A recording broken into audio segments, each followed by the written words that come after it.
We will do projects only in partnership with Indigenous peoples. I want folks to know they have a choice.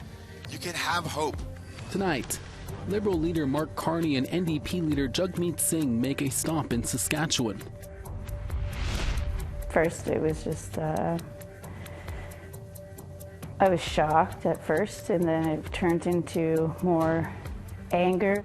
Two Mi'kmaq leaders stepped down after a private group chat is exposed to the public. We'll tell you what was said. There wasn't a lot of heavy endorsing going on. It was more so the advocating for First Nations rights. And our Truth in Politics panel breaks down that recent meeting between First Nation leaders in Alberta and the Conservative Party leader.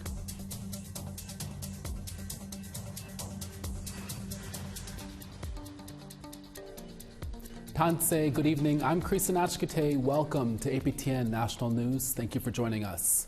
Liberal leader Mark Carney and NDP leader Jagmeet Singh were looking for votes in Saskatoon on Wednesday night, in a province where the Assembly of First Nations says there are 5 ridings that could be won by First Nation voters.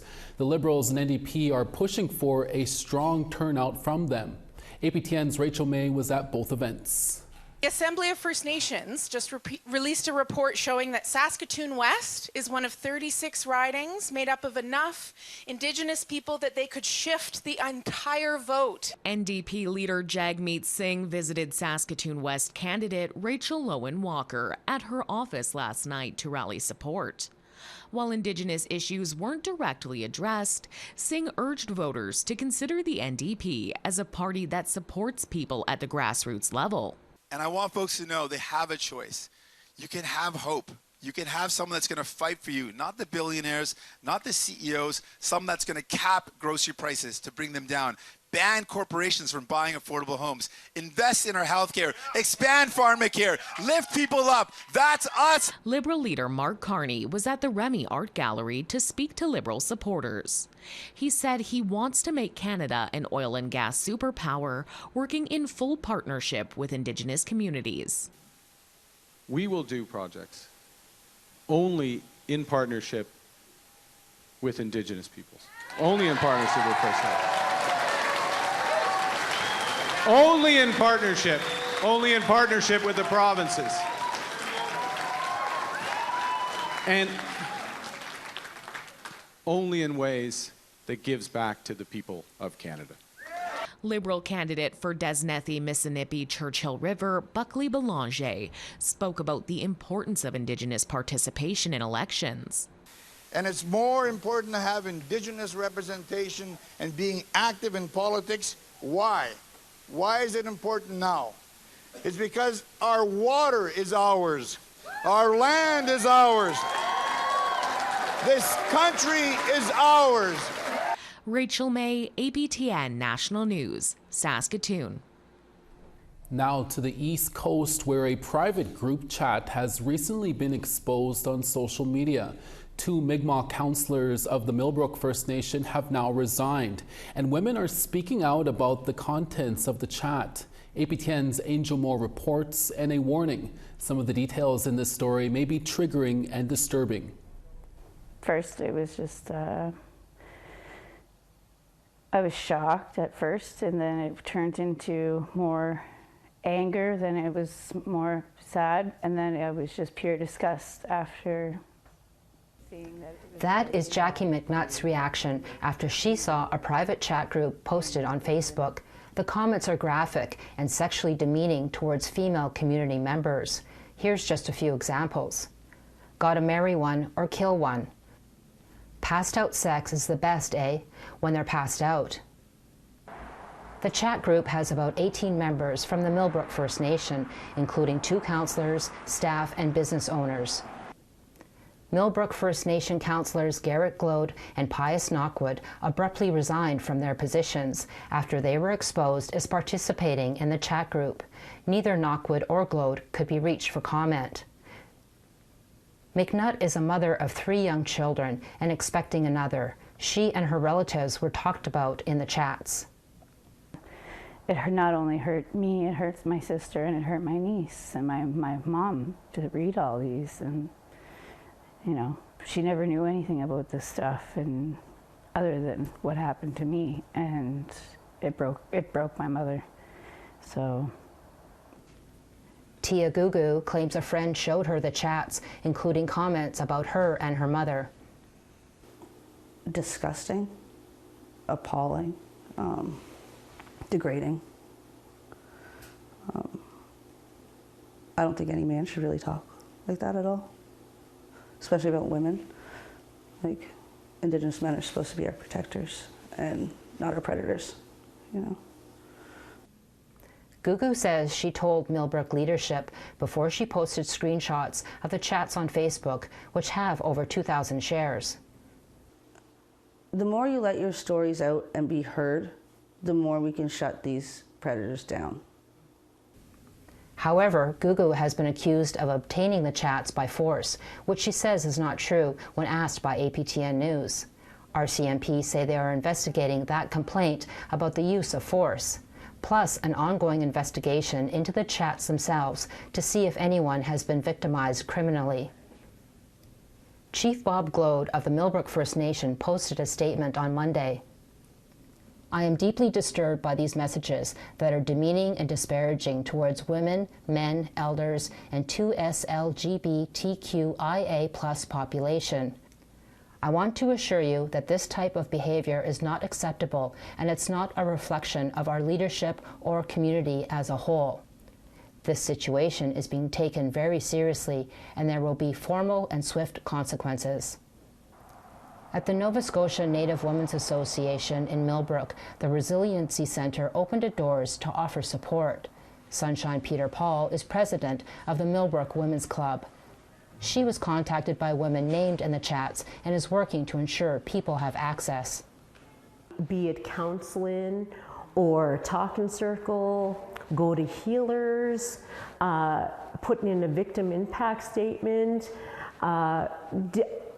even if they want to go through the RCMP or just call helpline, I wanted them to know that there was supports here.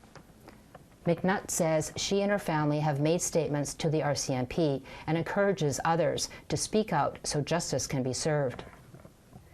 these guys, like, they got to live with this for the rest of their lives, whether they care about it or not. Maybe they feel guilty, but the only reason that they feel guilty is because they got caught.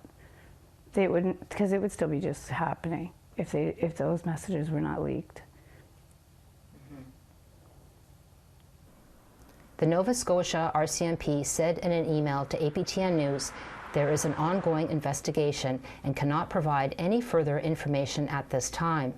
If anyone needs support, please call Hope for Wellness helpline at 1-855-242-3310. Angel Moore, APTN National News, Milbrook, First Nation, Nova Scotia.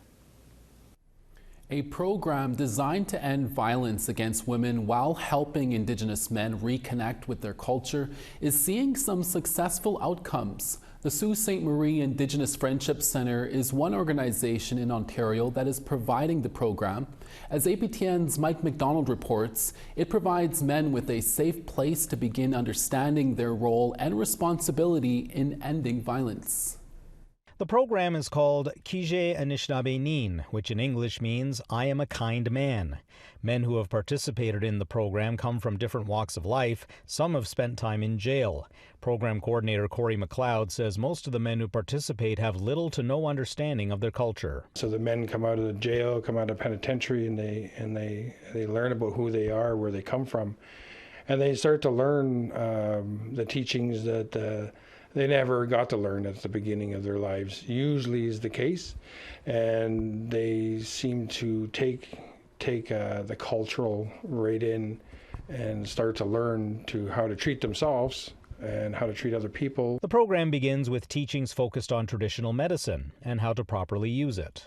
I have someone come in, cultural person, to come in and teach the medicine to these men, and the men have those tools right off the bat for when they're starting to deal with the program is kind of demanding with the culture, so you start learning the 7 grandfather teaching is probably the meat and potatoes of that, or the moose and the potatoes of that program. Calvin Harper is a recent graduate of the program. He says Kije Anishinaabe has helped him to find himself and to acknowledge and resolve trauma. It was recommended from my parole officer, actually. I was dealing with some charges, and they're all dealt with now, but I'm actually glad it was recommended. It really taught me a lot about trauma, a lot of trauma that I have to deal with. Before, I just thought trauma made you stronger, but it really made it's something that you have to deal with and recognize that it's there.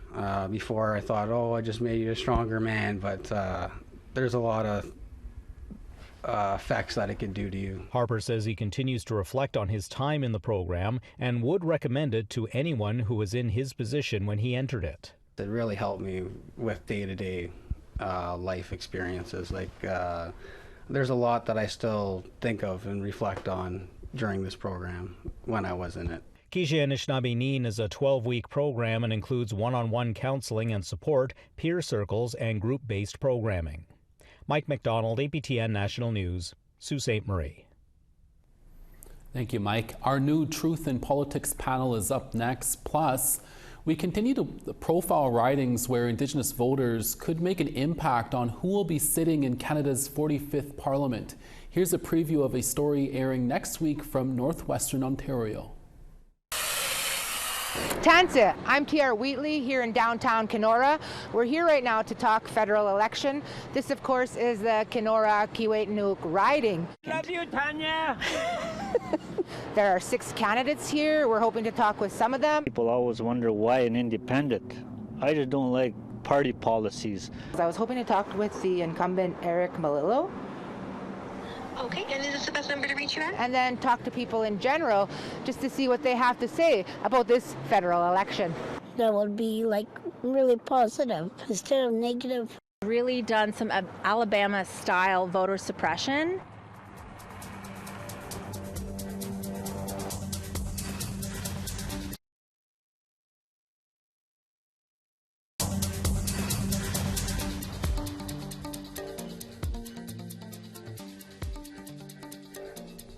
Welcome back. Natural resources are one of the major issues in this federal election, mostly because U.S. President Donald Trump's on-again, off-again tariffs on goods imported from Canada. The topic of oil and gas have also come up when Conservative leader Pierre Poilievre recently met with some chiefs in Edmonton during a meeting hosted by the Indian Resource Council. And social media photos of that meeting posted earlier this week went sideways, with band members calling it an endorsement they do not support. Our Truth in Politics panel is here to wade into the controversy. Jennifer Leywitz is the CEO of Pasquale Harbour Strategies, and Neegon Sinclair is a columnist with the Winnipeg Free Press. Jennifer and Neegon, welcome back. Jennifer, it's your turn to start us off this week. What are your thoughts on the meeting between First Nations and Conservative Party leader Pierre Poilievre that happened earlier this week? Obviously, I'm going to be entering my thoughts into a pool of thoughts that are currently happening right now, and I publicly came out on record yesterday to say that I actually agreed with the meeting, and that might surprise a lot of people. But I think of it more on the other side, where people are automatically thinking that this is an endorsement and maybe the political party is utilizing that to their advantage. But more so, I think people should look at this as a responsibility. I think every single one of these federal political party leaders has a responsibility to meet with our chiefs and figure out what their priorities are and figure out what it is that they want to advance in the next government. You know, I have been in rooms like this, and I actually was in that room last week during that meeting with one of the chiefs that I'm an advisor to. And I can tell you right now that there wasn't a lot of heavy endorsing going on. It was more so the advocating for First Nations rights. And I think when we automatically turn to attack our leadership that are in those rooms trying to do what is best for their communities, we forget and we almost downplay the advocacy that they do by automatically assuming that they're endorsing a political party when they're actually there to have those tough conversations.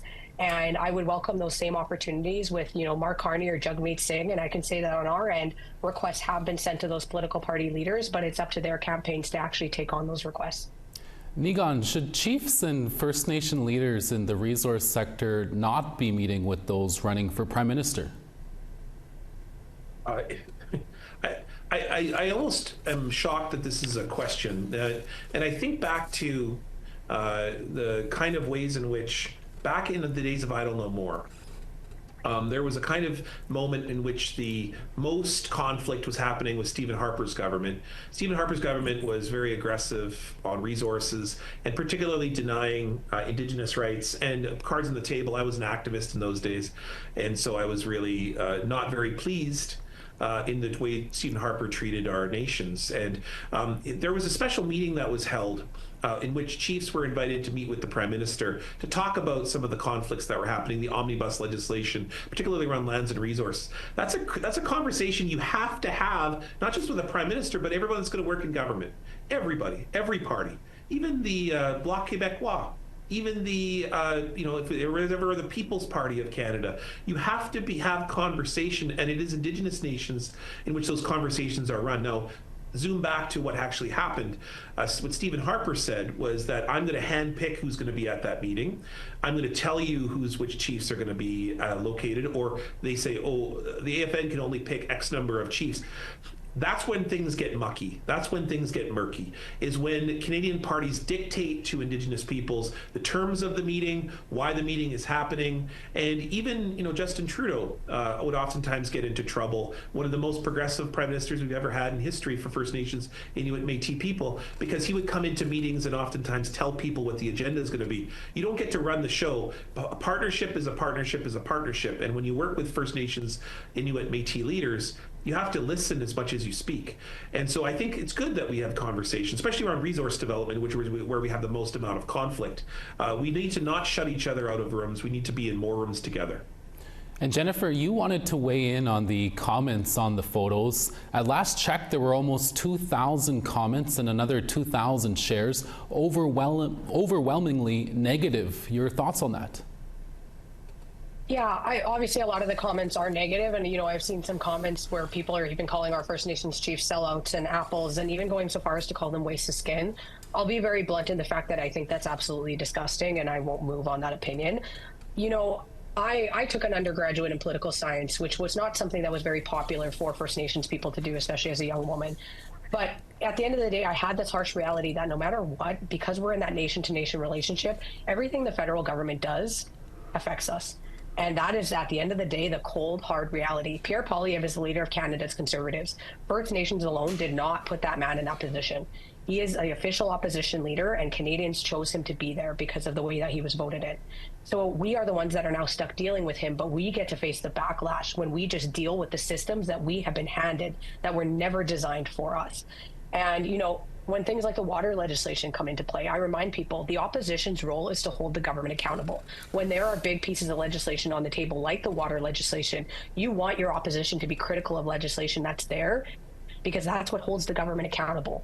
So it is important for our First Nations chief to meet with every political party, because they, like Nigon said, they have influence in every levels of government. So unfortunately, we've been past these leaders, we've been past these systems, and we have to deal within it. But what I will remind Indigenous people, and not to sound too paternalistic, is that when we tear our own people down, and we do it very publicly, we are making that extremely comfortable for non-Indigenous people to do. Because when they see us fighting and they see us doing it, they think that it's okay. And I'm not going to sit here and tear down leadership for doing what they think is best, especially with the historical context of, these systems that are super oppressive, were never designed for us, but now we get to deal with them. We're going to continue this conversation on our Truth in Politics podcast. Thank you both for chatting with us today. Yeah, thanks. Thanks. Photo of the day and weather is up next. Plus, we have a preview of what's coming up on APTN's Nation to Nation. Stay with us.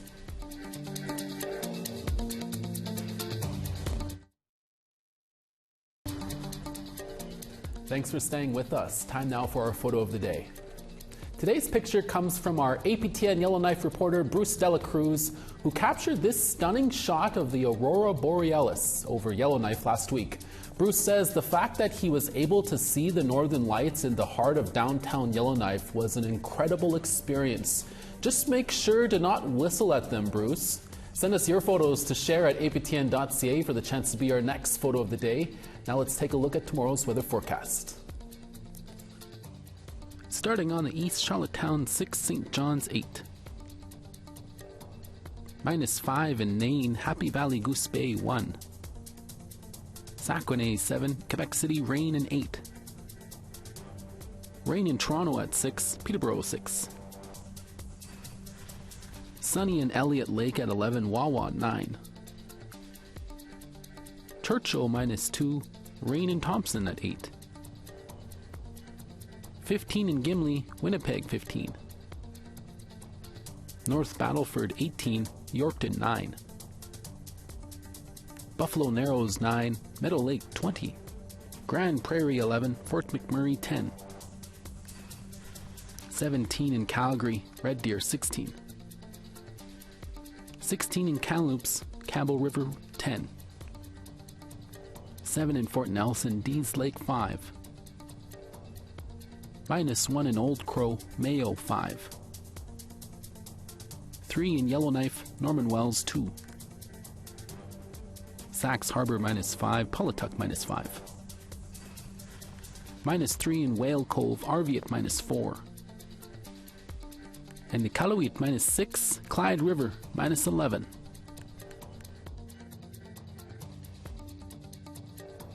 It's Thursday, and that means Fraser Needham joins us now from Ottawa to tell us what's ahead on this week's Nation to Nation. Fraser? Coming up after the evening news, Indigenous communications expert Cam Holmstrom is here to give us his thoughts on how the 2025 federal election campaign is going. Also, pollster Keto Maggie also drops by to talk about why some Indigenous voters are still sticking with the NDP in this campaign, while many of the party's non-Indigenous supporters have flocked to the Liberals. And we talked to the CEO of the Somerset West Community Health Centre about why the organization has decided to shut down its supervised consumption site, even though they have a court injunction that says they don't have to. All this in just a few minutes on Nation to Nation. Thank you, Fraser. And that's your evening newscast for this Thursday, April 10th. Longtime comedian Don Burnstick will join us for tomorrow's APTN National News daytime show at 12 p.m. Winnipeg time. Please join us then. From our reporting staff from across the country and from our studio in downtown Winnipeg, hi miigwech masicho. Thank you for watching. We'll see you again. Ekse.